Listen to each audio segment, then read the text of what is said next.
Deja que salga la luna, deja que se meta el sol, deja que caiga la Tener a noche. Pedro Infante cantándote aquí. Qué padre, qué padre, qué padre quienes lo tuvieron.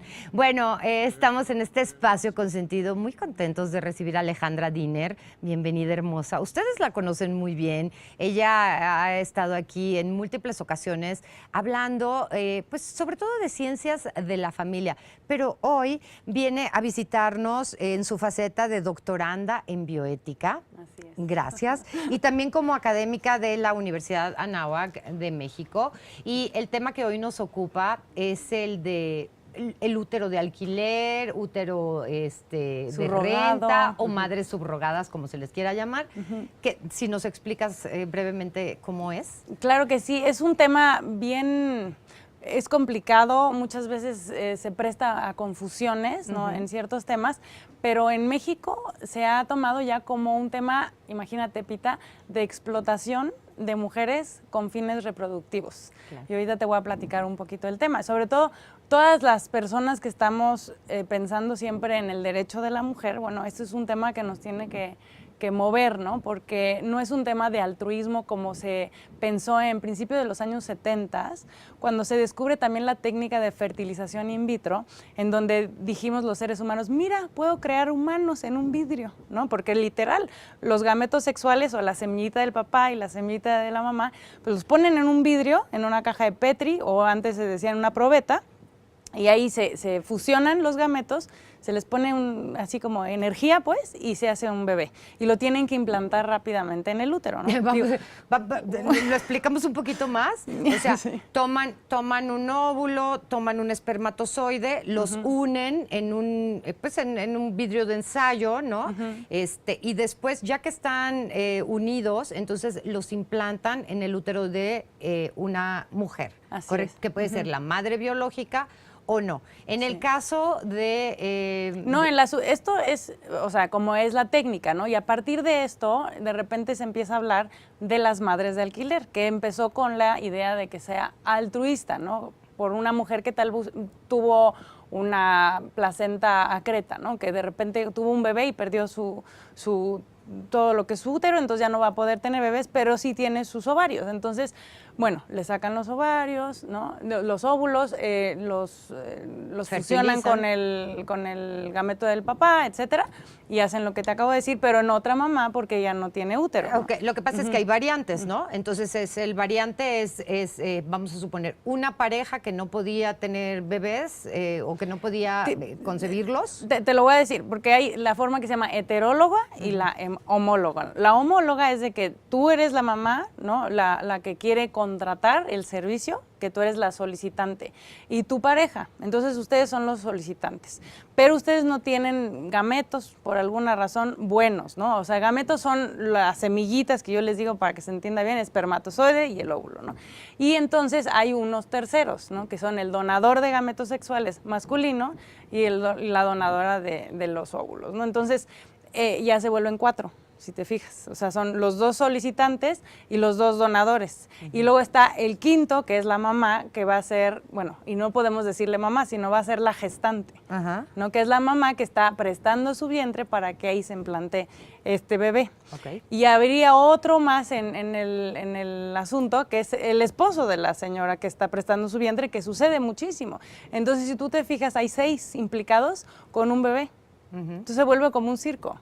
Esos son heterólogos. Los homólogos es cuando tú sí puedes y tu esposo sí puede, entonces ustedes donan sus gametos y se implantan en una mamá o una señora que está rentando su vientre. Y fíjate cómo yo misma me engaño, digo la mamá, pero mamá, ¿no? Y eso implica que tú vas a ser la que vas a criar y cuidar ese bebé. Entonces, por eso le han dicho la gestante. De hecho, en las leyes, ¿no? Y un poquito, explicado esto, después nos pasamos al tema de las leyes, ¿no? Esto dices, ay, qué bonito, porque tal vez alguien que no puede tener bebés puede hacer esto.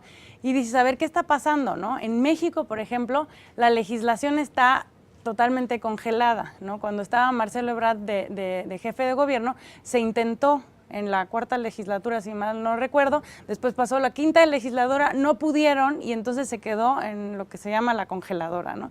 Pero hay 2 estados, que es Sinaloa y que es Tabasco, en donde sí se permite, ¿no? Se permitía. No, se permite y Tabasco se permite, pero solo ya de mexicanos. Lo que se reguló ahorita fue que antes podían venir del extranjero. Claro. Y ahora ya no.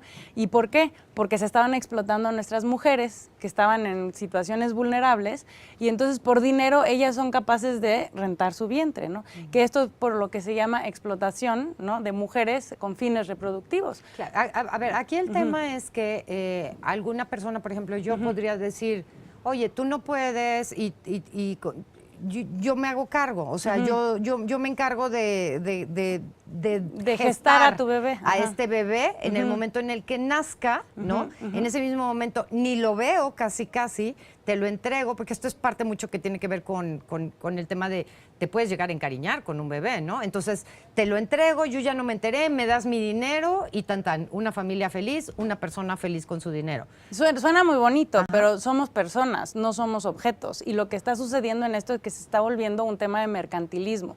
A la persona, o sea, a la mujer que es la gestante, se está reduciendo a un objeto de compraventa, ¿no? O renta, de alquiler. De hecho, ahí el concepto nos lleva a pensar en eso, que estás rentando algo, no a alguien. Que eso pues no es algo que éticamente se deba de permitir, ¿no? De alguna manera. A una persona jamás la puedes vender, ni rentar, ni usarla para ciertas cosas, ¿no? Entonces, en este sentido, la mujer, por ejemplo, en México cuesta alrededor de 35,000, 40,000 pesos, ¿no? Contratarla. Y en otros países poquito. Sí, y en otros países está como en $150,000, un poco más. Digo, ha cambiado un poco el mercado, pero aquí se ahorran como el 70%. Entonces, esto que se legisló en Tabasco fue muy bueno en el sentido de, digo, y lo estoy entrecomillando, que ya no pueden venir del extranjero, porque en sus países, en el extranjero, no les permiten, entonces vienen a México a explotar a nuestras mujeres. Lo mismo sucede en India. En India también, y les pagan mucho menos, ¿no? Y lo que es la industria de la fertilización asistida, pues promueve esto, y en México se da. A y ver, no está por como debajo del agua. En el caso de lo que pasó en Tabasco, porque además es que fue muy público todo el tema de Tabasco, es que había muchas madres subrogadas, ya preñadas, ¿no? Sí, esperando a entregar este bebé, o bien que el bebé ya había nacido. Pero en ese momento cambió la legislación en Tabasco, entonces no se le pudo entregar los bebés a los padres que tendrían que ser supuestamente los padres a los biológicos solicitantes, o ¿no? los padres que habían encargado ese bebé. Muchas de las cosas que se dijeron, por ejemplo, porque había muchas parejas gay, por ejemplo, dos hombres, ¿no? Que estaban esperando a su bebé, que qué padre que le quieran dar todo el amor del mundo y que quieran formar una familia y todo. El problema es que lo que se empezó a ver es que muchas de estas madres estaban esperando bebés, pero para entregárselos a parejas que al parecer los querían para esclavizarlos desde pequeños, que te suena como tan raro decir, pero ¿cómo van a tener un bebé y están pensando en que sea ya su empleado desde bebé? De hecho, toda esta laguna legal se presta a esto. Cuando vas a adoptar a un niño, ¿no? Que un niño huérfano, ahí te hacen todo un estudio, y cuando hay una laguna legal tendrían que hacerte con una legislación que te hagan todo este estudio para que no se preste a lo que estás ahorita tú mencionando. Y hay casos también, por ejemplo, en Estados Unidos, según también el estado, hay distintas legislaciones, ¿no? Hay unos que sí se permite, otros en algunos casos. California es el más libre en este sentido, que permite, pero ha habido casos, por ejemplo, de una mujer que fue la gestante, la contrataron, y ella, cuando estaba ya en un periodo avanzado de su embarazo, traía gemelos. Uno de los gemelos tenía síndrome de Down. Entonces los papás, ¿no? O solicitantes dijeron, ese bebé lo queremos abortar. Y ella dijo, no.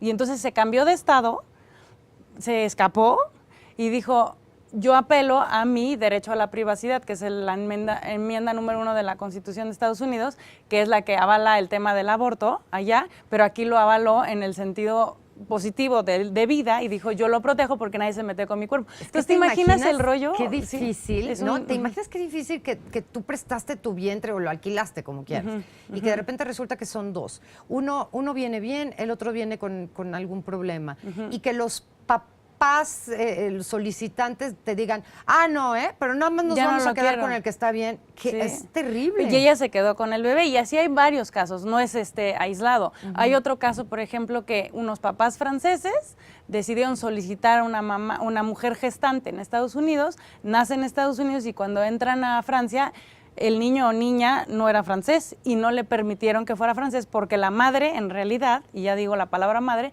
es la americana, no la francesa. Entonces hay un tema, aquí en México la madre es la que pare, o sea, si tú pares, eres la mamá. Entonces aquí por eso es también muy, muy ambiguo. Y ¿sabes qué? Como temas de bioética, o sea, a la luz de la bioética, es un tema de que ¿para qué le mueves? No porque sea mecánicamente o técnicamente posible, es éticamente correcto, ¿no? Entonces muchas veces dices, no porque puedas lo tienes que hacer y hay otras opciones. No es que no haya, ¿no? Y otra cosa también que creo que es muy importante mencionar es que la maternidad, la paternidad es un don que tienes o no lo tienes y no es un derecho. El derecho es de los niños a ser acunados en una familia. Entonces, para eso hay niños que son huérfanos por todos lados, ¿no? Hay muchísimos que nos dicen, ¿por qué no les damos una familia a esos niños y les damos esa oportunidad en lugar de estar fabricando humanitos? Que eso es lo que se está haciendo con este tema, ¿no? Ay, qué interesante tu punto, es súper interesante porque siempre caben todos los esquemas y todos los puntos de vista, ¿no? Por una parte es, hijo, si yo te puedo ayudar para que tengas un bebé con Que así empezó, con tu ¿no? esposo, te Te ayudo, ayudo, ¿no? ajá. O sea, que lo hemos visto que lo hacen mamás A cargando su el bebé de hermana o a de su hermana hija. que ayudan a Ajá. su hermana que tuvo un problema de útero. Y sabes qué, en el tema psicológico también y el tema fisiológico, simbiosis, todo eso, ya como educadora perinatal te lo digo, no es de que te encariñes porque lo ves, o sea, ese tema de la oxitocina que hablaban hace rato aquí en el programa, no nada más es con los abrazos, la oxitocina tú la produces cuando tienes una relación sexual, cuando estás pariendo, cuando estás amamantando, y esa oxitocina, ¿no?, tiene muchísimas implicaciones cerebrales y también emocionales. Entonces, esa mamá, esa mujer que parió y que de repente regaló a un ser humano como un objeto, también le generas un problema de salud en la mente, y a ese bebé algún momento de su vida va a decir de quién nací, porque eso se llama la laguna del hoyo negro, ¿no? Está tan difícil ese tema, porque también hemos sabido de estos casos donde la madre subrogada, que no, o sea, ese óvulo no era de ella, ese esperma no era de ella, evidentemente prestó Lo que es su vientre, heterólogo, ¿no? pero de tema. repente no voy a dar este bebé es mío, y es mío, y no es tuyo. Firmaste un contrato, ¿no? Hay todo un tema legal, pero no, es mío. Yo creo que por eso es bien importante darnos cuenta que cuando estamos hablando de la persona jamás puede ser un medio para lograr un fin, sino que la persona es un fin en sí mismo y que con ese tema bien entendido, nunca estaríamos logrando esto. Esto es un tema lucrativo, es un tema de negocio, de ciertas industrias que están interesadas en que se dé, pero en realidad a la persona nunca la podemos usar. Ay, La qué tenemos fuerte. que amar, ¿no? Qué fuerte, Pero no pues usarla. muy interesante tu tema y me quedo con esta parte donde dices ser padres no es un derecho. Es El un derecho don, es el de los niños a tener una vida plena y feliz, ¿no? Así es. Y efectivamente en ninguna parte dice tú como ser humano tienes derecho a ser padre y lucha por ese derecho para ser padre. No, en el artículo 4 de la Constitución tendría que aparecer eso y ahí no aparece, de hecho no, o sea, es el derecho de los padres a educar a los hijos, de todo esto, pero jamás te dice a tener hijos. Claro. Yo no te puedo como Estado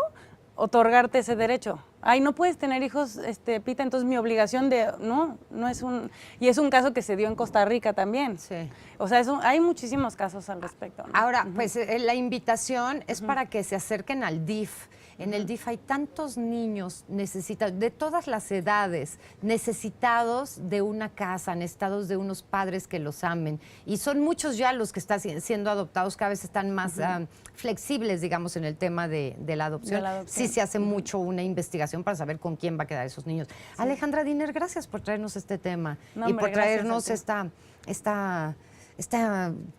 pregunta que nos ronda en la cabeza. ¿Qué hacer? ¿Qué es lo correcto? Gracias. Gracias a ti. Continuamos con más. Es imposible que yo te olvide, es imposible que yo me vaya. por donde quiera que voy.